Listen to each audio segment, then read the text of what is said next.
You ready? Okay. So we're going to get started. So we're going to be in Jonah today. And we'll get to that in a minute. I started doing prophets. I was going to say minor prophets, but they're not minor. They're just the shorter of the books. So they're called minor prophets, but I don't think they're minor. And I decided to start with Jonah for a couple of reasons. One is that it's short, so I think it's a good one to get rolling on. The other, it's well known. And a lot has been done with Jonah in terms of not only writing about it and speaking about it, but a lot of kids stuff. It's a good practical Bible lesson, but it certainly is much more intense and much deeper than how VeggieTales presents it. So I thought it would be a good one to start with. Before I do that, happy Mother's Day to all the moms. And I thought I would do just one portion from Exodus. I had thought about doing something for Mother's Day, but I'm not really good at that stuff, so I tend not to do it. But there's plenty about mothers in the Bible, a lot of great lessons, a lot of godly attributes. So I thought I'd start off with one portion, and I think it'll fit in with what I'm doing on Jonah, depending on where I get to. So in Exodus chapter 2, looking at the birth of Moses, says a man from the house of Levi went and married a daughter of Levi. The woman conceived and bore a son, and when she saw he was beautiful, she hid him for 3 months.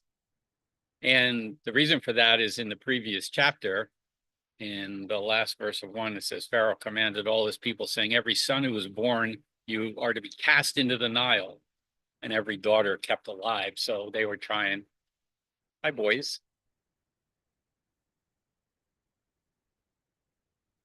Pharaoh was no longer a proponent of the nation of Israel, even though previous pharaohs had been because of Joseph.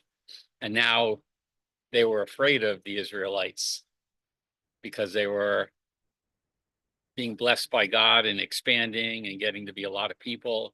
But they were still in Egypt, getting off course a little bit. And that's not where they needed to be. So Pharaoh was negative about them and wanted to kill all the male that were born in order to limit the population. So based on that, Moses, when she saw Moses was beautiful, she hid him for 3 months. But when she could hide him no longer, she got him a wicker basket and covered it over with tar and pitch. And then she put the child in it and set it among the reeds by the bank of the Nile. His sister stood at a distance to find out what would happen to him. The daughter of Pharaoh came down to bathe at the Nile with her maidens walking alongside the Nile. She saw the basket among the reeds, sent her maid and brought it to her. She opened it and saw the child, and behold, the boy was crying, and she had pity on it and said, this is one of the Hebrews' children. Then his sister said to Pharaoh's daughter, shall I go and call a nurse for you from the Hebrew women that she may nurse the child for you?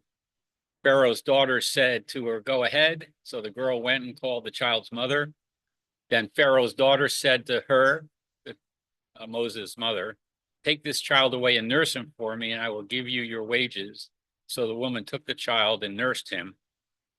The child grew. She brought him to Pharaoh's daughter. He became her son, and she named him Moses and said, because I drew him out of the water. So I'll stop there. And just a quick comment. God uses mothers in a tremendous way. So here we have a picture of God's providence being carried out first by Moses' mother and then by Pharaoh's daughter, who became Moses' mother in terms of raising him. Just think of how hard it would be to know that your child is going to be put to death. And just as hard as that would be giving up your child. It says she saw that he was beautiful, and she hid him. But there came a point in time where she couldn't hide him anymore. And so she, sure following God's instruction, hid him among the reeds to where Pharaoh's daughter would see him and find him. God had a plan for Moses. God was going to use Moses in a mighty way. But Moses' mother played a prominent part in getting Moses to where he needed to be with Pharaoh's daughter and then in Pharaoh's house. And it was that great sacrifice. That's who mothers are. They sacrifice a lot. And then Pharaoh's daughter, even though Pharaoh wasn't God's man, God still used things in Egypt, Pharaoh's daughter, and her kindness to have Moses raised in the way he needed to be raised, in the circumstances he needed to be raised in, giving the education and caring for his well-being until he was ready, which is another story, to do what God wanted him to do. Certainly not without hardship, not without trepidation, as the story went on from here, but how important mothers are in God's word. They do tremendous work. They're a tremendous testimony, and God's given them great honor, I think. But this is just one little glimpse that we have of mothers in the Bible. I mean, we could go on for weeks with that, but I just wanted to do that as a prelude to Jonah. So now we're going to go to Jonah. We're going to be in Jonah for both these meetings, and it might go beyond that. You know, Jonah is a short book. The storyline is intense. There's a lot of lesson in it, but it can go quickly. It depends on a number of things. We're going to start out with a little bit of background, just because I think it's important to drawing out of the key elements of the book of Jonah. So Israel's history is such that there's a lot of up and down to it. So God really blessed Israel coming into the land of Canaan. He brought them into a land of milk and honey, a land that was his to give them, a land that was filled with wickedness and unbelief. And he wanted them to clear out the land. They didn't really do that in totality. He gave them tremendous victories, especially in situations where odds were against them. We did a week ago or 2 weeks ago hear about an instance where the odds weren't against them and they actually had a defeat because of sin in the camp. And there was a lesson there. And then they had victory after that. They had great blessing, though, under David, and victories over enemies within the land who were still there, the Philistines and things like that. They had a tremendous period of time during Solomon's time, even though Solomon, while he was a great king and certainly wealthy and intelligent, he didn't stay true to his responsibilities to God. And so there was sin there, and that affected following kings. In our Bible studies, we've talked a lot about the different kings, and most of them were not God-fearing kings. There were a few here and there. But as we look at the prophets, we see a lot of warning where Israel's being warned of their going the wrong way. And part of that was they were being led the wrong way. Part of that, I think, is human nature, where we want to go the wrong way. Our natural instinct is to go the wrong way. And it takes our not only believing in God, but being focused on God and allowing God to rule to overcome that. And we see that struggle. But I think we see it as we read through the Old Testament, we see a lot more. We're studying Ezekiel, and we see it, the end result of it there, because man in his own power is just utter failure. So Jonah's time frame. So when we're looking at David and Solomon, we're looking at about 1000 BC. David was a little earlier than that. Solomon goes into the 900s, and there's a lot on the different kings. But when we get to Jonah's time, that starts around 800 BC and goes to about 750. And the reason I'm doing this, dates and stuff aren't all that exciting, is I kind of want to set the stage, because the storyline behind Jonah, a lot of this background is important to understand what's affecting that storyline. And that storyline is important to us because even Jonah's a believer. Jonah's a prophet of God. Jonah knows who God is. He knows God's power. He understands and recognizes all that. And for the most part, follows it. So it's not like Jonah's not a believer. It's not like Jonah's a marginal believer. Certainly the storyline shows Jonah at odds with God. But that doesn't mean he's not God's person. He is. But things go wrong. And that's why something like this is so important, because it can go wrong in our life too. We could be on track and things could be good and we believe in God and we're looking for God to empower our life, and little things take us to the left or the right and trouble gets in the way. And once we get into trouble, sometimes it can just snowball. So anyway, Jonah's in that time frame, and that time frame is when the prophets of Jonah's time. So before Jonah, we had Elijah and Elisha. That's in Kings, and there's a lot of warnings going on. Through Jonah's time, there's a lot of warnings going on because Assyria, who's the power of the time, had been making inroads to conquering all the nations around them, and even a little bit toward Israel. Israel was paying tribute to keep them away. Assyria at that time frame had kind of taken a step back because they had a lot of problems on their own. So there wasn't any pressure on Israel at that point in time. But there was the prophets saying that things were imminent. So Jonah would have known that, on top of what God would have told him. So in that time frame, Israel's actually in a positive state. Jeroboam II is the king, and Israel's expanding back to their regular territories. And Jonah actually, we see Jonah in 2 Kings, I think it is, saying that to Jeroboam, that they're going to expand, that his reign is going to be a positive reign for Israel.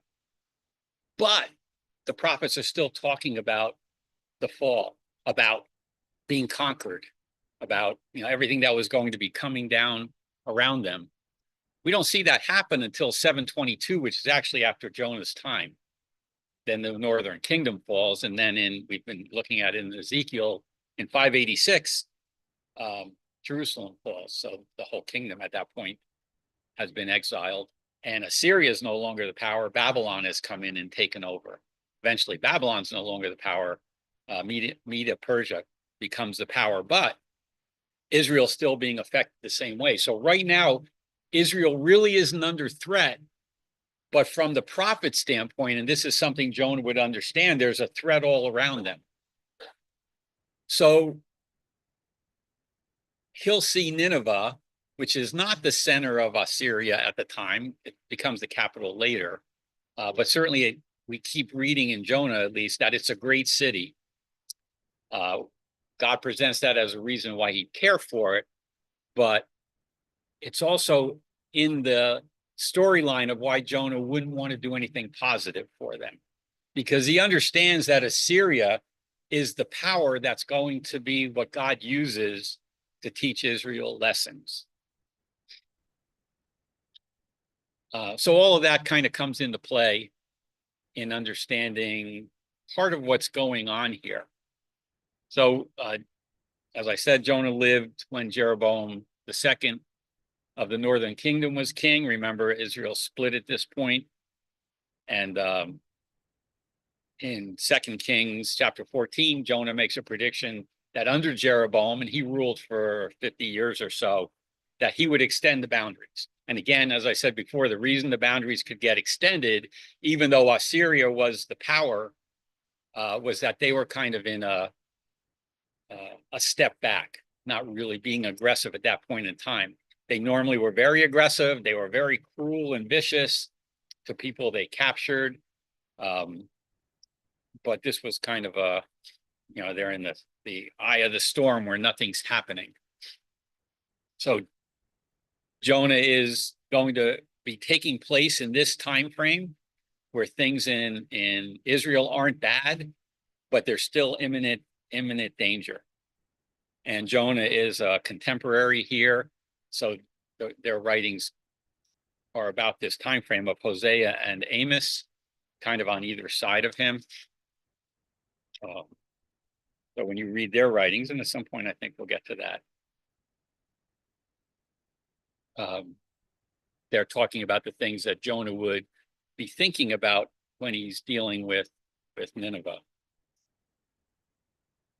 Now, in this time frame, though, even though Israel's in a positive mode for a short period of time, religious life or God-centered life in Israel was not very good. And both Hosea and Amos, we don't see Jonah as a prophet of doom. We only have a few glimpses of him being a prophet, and it's not anything negative. But both Hosea and Amos, on either side of Jonah's time frame, are warning of impending doom or impending judgment. Israel is not relating to God the way they're supposed to. Israel is not being what they're supposed to before God. And so there's judgment coming. And again, we've been reading about that a lot, which is at the end of all this, the end of the prophets who are talking about this too. And they're talking about Assyria ruling over them in Hosea, that the northern kingdom would be devoured. And again, that wasn't fulfilled till 722, which is after Jonah's time. So again, he's not seeing that. Assyria has taken a step back in his time, but he's still seeing them as the enemy. That's important to know. The other thing about Assyria, which is given as a reason in different commentaries for their being sensitive to what Jonah was saying to them, was they had gone through, before Jonah arrived there, a couple of different plagues and eclipse of the sun. And in their multi-god state, and again, that's something to understand, the nations outside of Israel believed in gods, but it wasn't a personal relationship. They just looked at gods for giving them blessing or for bad things happening when things weren't going right. And it wasn't a matter of what Israel had with God, where he was their God and he was blessing them and there was personal relationship and they were expected to fulfill their part of the covenant. That's not how the other nations related to their gods. Their gods were something to pray for. When things were bad, they were praying for it to be reversed, as we'll see in here. When things were good, they gave them thanks for it, but it wasn't personal relationship. And there was individual gods because no one God really had all power like Israel's God did. They were just over something specific. So historically, and it's been historically written about, they had gone through some hard times with these couple of plagues in the years right before Jonah get there and this eclipse. And those were all considered signs of divine anger. And so they were sensitive to the fact that things were going on in their society that was possible trouble.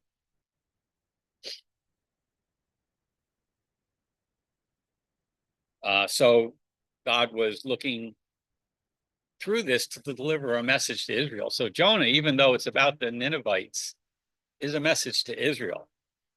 And the first part of the message was God's desire to bless Gentiles, that he had a concern for the Gentile people.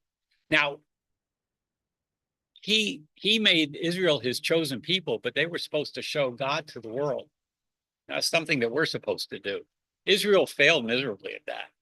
They were such an inward group of people, and really still are for the most part.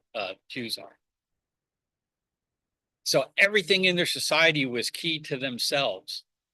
They weren't looking to be that blessing. And part of that probably is why they didn't take their relationship with God to the point that it was supposed to go. Because when you're focused inward, you're just looking at yourself. And all your concerns are just about yourself, not about anything else. So what did they do? They built a structure that was centered around themselves, and that's what law became, and living a certain way. And when you look at what the Jews use today, and actually used back then, and then it kept going, is a structure that circled the structure that God had for them. So God had the commandments and the things they were supposed to be doing and the sacrifices and how they were to relate to him, but it was all pointing them to him. It was pointing them to their need. They couldn't hit the standard that God wanted them to hit, and it was pointing them toward him.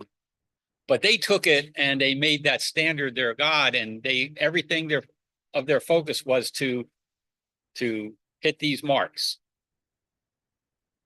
rather than realizing they couldn't hit those marks and that they needed God and they needed what he was offering them. That was because they were inwardly focused. But because they were inwardly focused, they also weren't looking to be God's testimony to the world. But God, in this message, is showing the nation of Israel that he's concerned for Gentiles too, that he chose them to show him to the whole world, not to keep everything inward. The second part of this shows that God is sovereign in accomplishing his purposes. You know, we see God's control all through this, how he controls all sorts of things, how he's making all these things happen. You know, what a tremendous picture this is of God's power, of God's ability to do what he wants to do, and what confidence that can give us as we go through things, as we're being asked to do things, even hard things. God is the one who's creator of everything and in control of everything. And I don't think he controls every circumstance. We live in a world of sin. Things happen. But he's there. He uses things for our good. He develops us and sanctifies us through the things that we go through. But the overlying part of that is that God is in control. And Jonah shows that. All these circumstances pop up that show God is in control. The third part of this is actually a rebuke to the nation of Israel. So here's Gentiles that are being given a message of doom, and they repent. Maybe temporarily, maybe not in a way that they actually have a working relationship with God where they would be saved from our terminology, but the judgment that was going to be upon them shortly, 40 days, isn't going to be there. Israel didn't respond that way.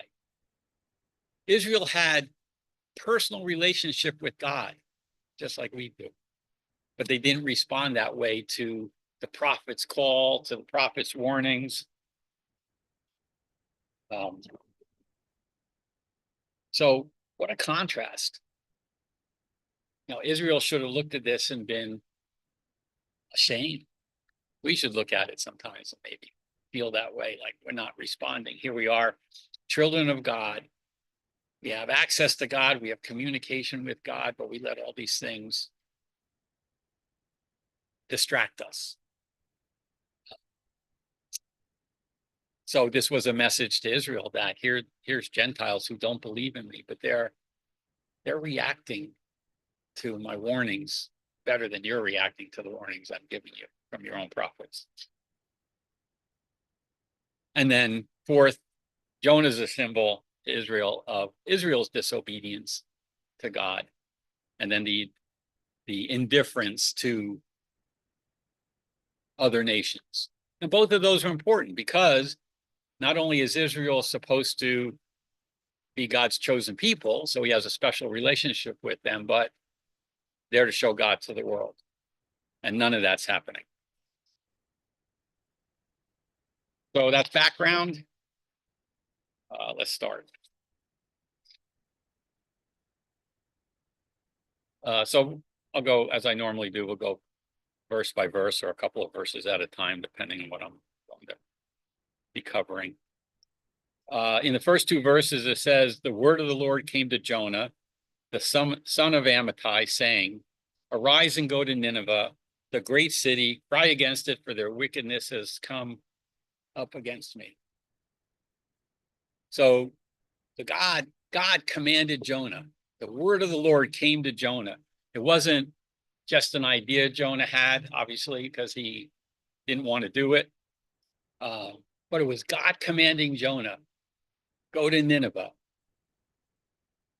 So he had instruction to go. That he didn't have a choice. That was something he was supposed to do. But he also had divine authority for this message. This wasn't just Jonah saying, you better change your ways. I don't like how you're treating Israel or the nations around you that you've conquered. God is saying this. So he had divine authority. Nineveh was, as it says here, a great city. It was one of the largest, it wasn't the capital of Assyria at the time, but it was one of the largest cities in Assyria, which covered a lot of ground at that point. You know, when you look at the different powers, so Assyria was one of the, well, Egypt was pre-Assyria, but most of their power was localized. Assyria was one of the first great powers that conquered a good part of Europe and Asia and down into Africa. And then Babylon came later and conquered Assyria, so they took over the whole empire. And then Medo-Persia did the same thing. And then then Greece came in and did the same thing. So you have all these different powers. Assyria is the power of the time. Nineveh is one of their great cities. So it was a lot of people. And God uses that as an explanation to Jonah for why he's showing grace and mercy. And Jonah doesn't really buy it. But it's a city northeast of Samaria, about 500 or 600 miles away, which means in Jonah's call, if he was in Israel at the time, he's being told to travel about 30 days of walking to get there. It did become the capital later because it was such a great city, but it wasn't at the time. And then, which is important, at the end of verse 2, it says, its wickedness has come up before me. You know, isn't that telling? God's aware of everything going on in his creation, but let's just look at our world. We see all these things going on. I was talking to my mom today, saying Happy Mother's Day, and my mom gets really affected by, she shouldn't watch the news, but she gets affected by it. And she's afraid Social Security is going to go away because of all the things going on. And she's just worried about it to the point where she doesn't want to spend money and stuff like that. So she's become aware of something that affects her. And it's bothering her, it's getting her upset. God's aware of everything going on in the world. What a blessing it is to know that our God not only is aware of everything, but is in control. It doesn't mean our life's going to be easy. It doesn't mean we're not going to go through things. It doesn't mean this world isn't going to fall apart, because it can. But that's not our primary motivation for living. And it's not the primary thing that should be affecting us, because God is our God and he's given us an eternity to be with him. So even though there might be some troubled times that we're going to go through in our lifetime, in our eternity, there's nothing that is going to be troubling at all. But it's just good to know that God's aware of everything going on in the world.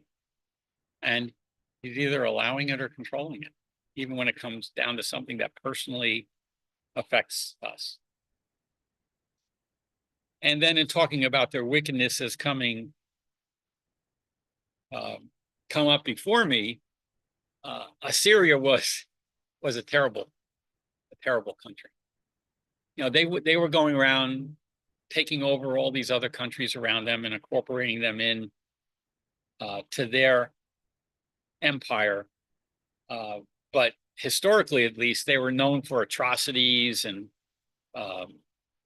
how bad they were in treating captives and taking over places, and also for their idolatry. They worshiped a lot of gods, as we talked about before, but not God. So here's a time that Israel's being exposed to with impending judgment, where everything around them is falling apart. You know, we can look around today and say, well, it's possible here too.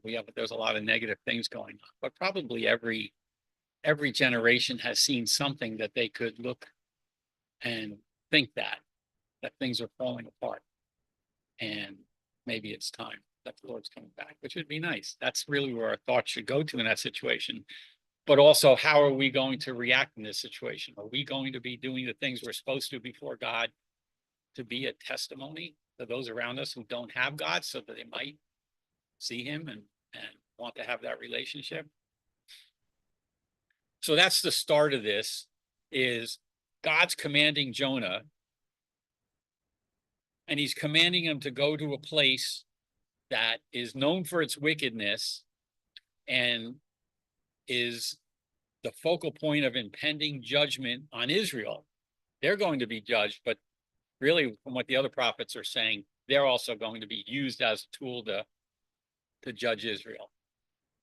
All time's up. So we'll stop there and continue next.